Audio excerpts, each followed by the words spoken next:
வணக்கம். நம்ம எல்லாருமே நம்ம வாழ்க்கையில சில விஷயங்கள ஓடி ஓடி தேடுறோம் இல்லையா? அதே சமயம் சில விஷயங்கள வேண்டவே வேண்டாம் தள்ளி வைக்கிறோம். ஆனா இந்த தேடுறது, தள்ளுறது இதுக்கு பின்னால ஒரு பெரிய தத்துவம் இருக்கு. அத பத்தி தான் நாம இன்னைக்கு பார்க்க போறோம். இது நம்ம வாழ்க்கைய பார்க்குற விதத்தையே மாத்தக்கூடிய ஒரு விஷயம். சரி வாங்க, இந்த பழமையான ஞானத்தை நம்மளோட டெய்லி லைஃபோட கனெக்ட் பண்ணி பார்க்கலாம். சும்மா ஒரு நிமிஷம் யோசிச்சு பாருங்களேன். உங்க வாழ்க்கையில நீங்க விடாம தேடிட்டே இருக்கிற ஒரு விஷயம் என்ன? அதே மாதிரி, ஐயோ இது மட்டும் வேண்டான்னு நீங்க தள்ளி வைக்கிற விஷயம் என்ன? இந்த கேள்விக்கான பதில்ல தான் நாம பேச போற எல்லா விஷயத்தோட மொத்த சாரமும் அடங்கியிருக்கு. முதல்ல பொதுவா மனுஷங்களோட இயல்பு என்னன்னு பார்க்கலாம்.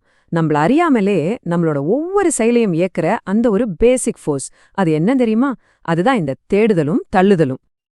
இப்ப பாருங்க, ரொம்ப சிம்பிளா சொல்லணும்னா நம்ம வாழ்க்கை இந்த ரெண்டு விஷயத்த சுத்தி தான் ஓடிட்டு இருக்கு. ஒன்னு, நமக்கு பிடிச்ச சந்தோஷம் தர விஷயங்களை தேடி போறது.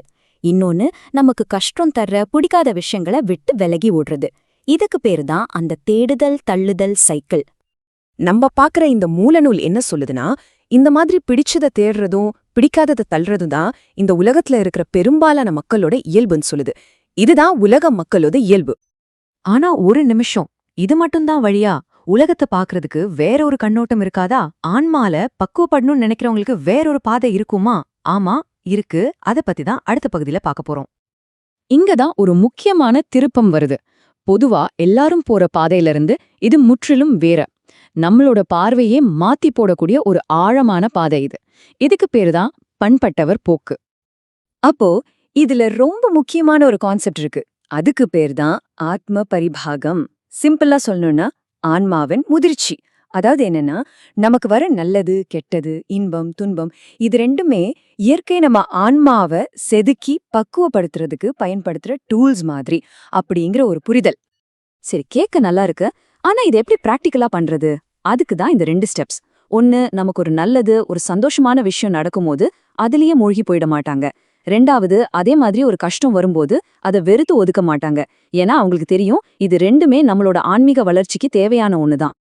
ஓகே, இப்ப நம்ம கடைசி பகுதிக்கு வரோம். இந்த மாதிரி தேடுறதையும் தள்ளுறதையும் விட்டுட்டு ஒரு சமநிலையோடு இருந்தா இந்த பாதை நம்மள எங்க கொண்டு போய் விடும்? அதோட கடைசி டெஸ்டினேஷன் என்ன? அதுதான் இடும்பை இல்லா நிலை. அதாவது எந்தவிதமான துன்பமும் இல்லாத ஒரு நிலை. முக்கியமான கேள்வி இதுதான். இந்த மாதிரி எந்த பற்றும் இல்லாம எந்த வெறுப்பும் இல்லாம வாழ்ந்தா அதுக்கு கிடைக்கிற பரிசு என்ன? நாம எதை அடைய போறோம்?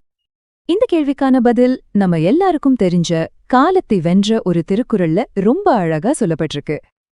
வாங்க, இந்த குறளை கொஞ்சம் பிரிச்சு பார்க்கலாம். அப்போ அதோட ஆழம் நல்லா புரியும். வேண்டுதல் வேண்டாமை இலான் அப்படின்னா எந்த விருப்பு வெறுப்பும் இல்லாத இறைவன் அல்லது அந்த நிலை. அடி சேர்ந்தார்க்கு அப்படின்னா அந்த இறைவனோட திருவடியை அல்லது அந்த நிலையை அடைந்தவங்களுக்கு என்ன கிடைக்கும்? யாண்டும் இடும்பை இல. அதாவது அவங்களுக்கு எப்பவுமே துன்பம் கிடையாது. சிம்பிளா சொல்லணும்னா, நாமளும் அந்த விருப்பு வெறுப்புக்கு அப்பாற்பட்ட ஒரு மனநிலையை அடையும்போது நமக்கும் துன்பம் இல்லைங்கிறதான் இந்த குறள் தர்ற மிகப்பெரிய வாக்குறுதி.